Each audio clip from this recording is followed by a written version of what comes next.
Hi.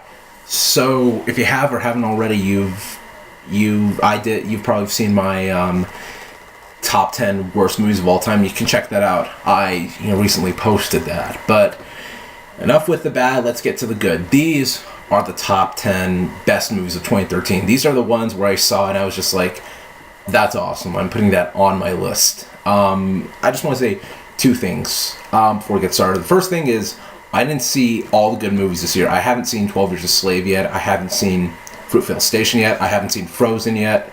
I haven't seen Saving Mr. Banks yet. So I'm just going with what I saw this year. But I did see enough for me to make like a top 10 list. And before we get started, I'm going to do a list of my honorable mentions. The ones that I really wanted to put on this list, but I felt these 10 movies were a little better. But they deserve some mention. So these are my honorable mentions. These are the ones that I really wish I had put on my top 10 list, but for one reason or another, I feel like my top 10, the movies on my top 10 are a little better, but these deserve some acknowledging. The first one is Rush. Great movie. Chris Hemsworth was great. Daniel Bruhl was great. Ron Howard delivered such a great movie. I should have had this on my list, but I didn't for some reason.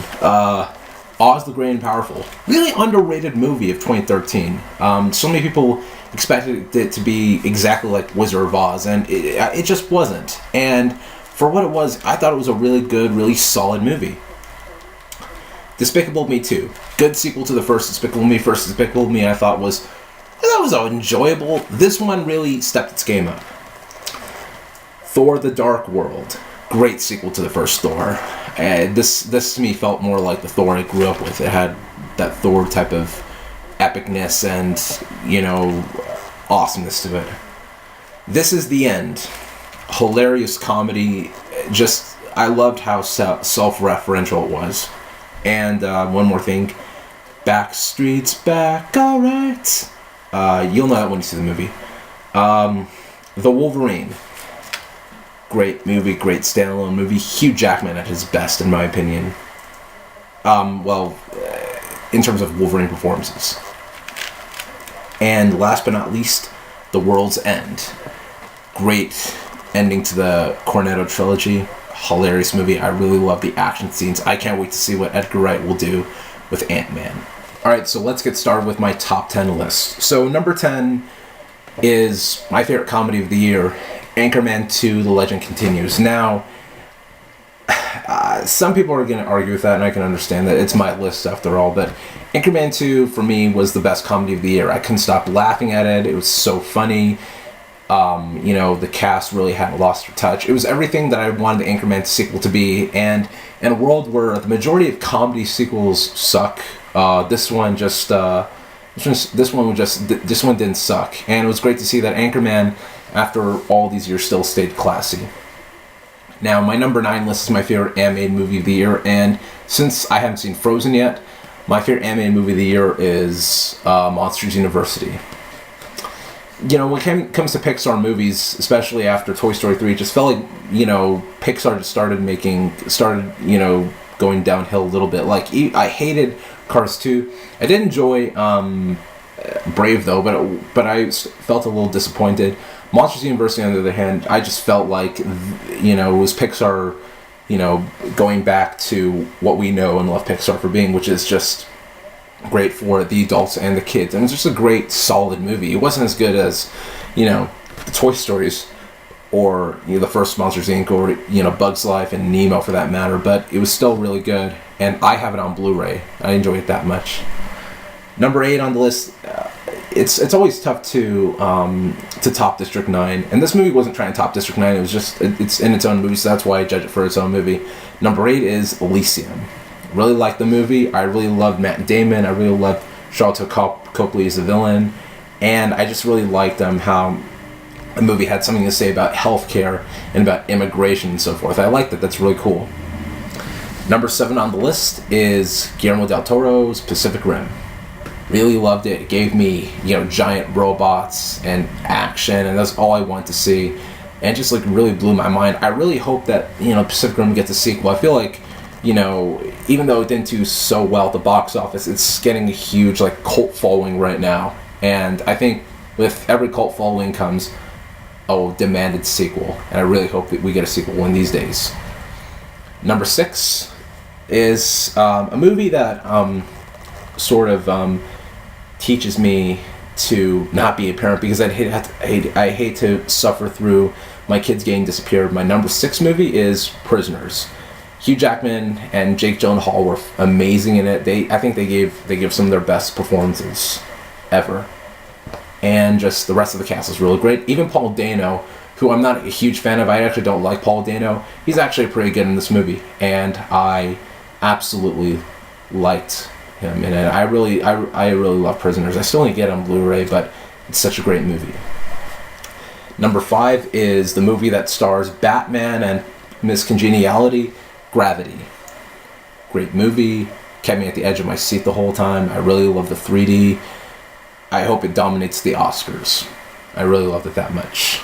Get to the big ones. Number 4, 3, and 2. These ones are actually sequels, which is funny, so it's hard for me to pick which one I thought was better than which, but here we go. Number 4 on the list is The Hunger Games: Catching Fire. Now, I like the first Hunger Games. I've read the books now, and I've become a huge fan of The Hunger Games, and I gotta say, this one was a huge step up from the first movie. I really thought they improved on the action, the acting, the themes, and so forth. It was exactly what I wanted. It was basically what I wanted the Catching Fire movie to be. You know, it literally came out of the pages of the book, and that's awesome. I really loved it. Number 3 on the list is J.J. Abrams' Star Trek Into Darkness. I thought it was a fantastic sequel to the first Star Trek. I thought Cumberbatch was amazing as Khan. I loved it. I love what Kirk has to go through and how he has to step up as the leader.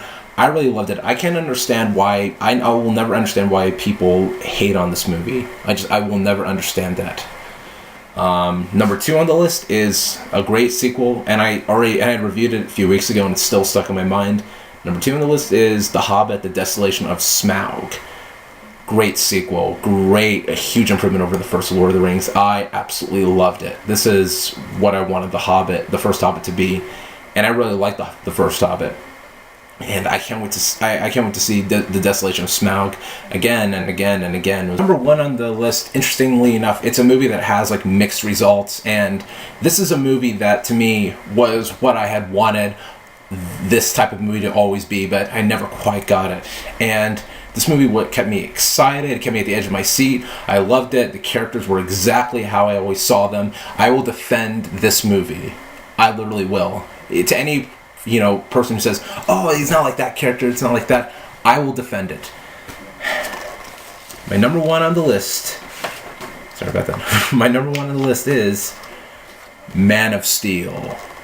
This is what I had wanted a Superman movie to be. I wanted to have tons of action. I wanted it to have good characters. I wanted it to be badass. And Zack Snyder and Chris Nolan and Dave Goyer, they made a great Superman movie. And I will defend this movie. Like when people say, "Oh, he's not like Superman because he smashes through buildings and people get killed," to which I say, well, who gives a crap about the people who get killed in the buildings? It's an alien invasion, dude.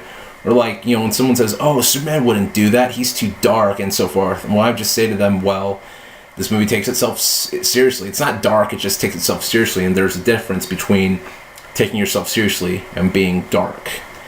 And it's just, this to me was Superman. This was the Superman I had grown up with from reading the New 52 comics and from reading all the great storylines like, The Death of Superman, Kingdom Come, Red Sun, and of course it reminded me a lot of Superman the Animated Series, how Superman was such a Boy Scout, and yet at the same time he's not afraid to kick ass. To me, that was Superman. Man of Steel is what I had wanted in a Superman movie, and I got it, and I was so happy, and it is my number 1 movie on the list. So tell me, ladies and gents, what are your favorite movies of the year? What did you like? What you didn't like? I wish I could have put American Hustle and The Wolf of Wall Street. I would have loved to put that, but I haven't seen those movies yet. So that's my 2 cents on the movies of 2013. And it's been a great year, and I can't wait to see what 2014 brings us.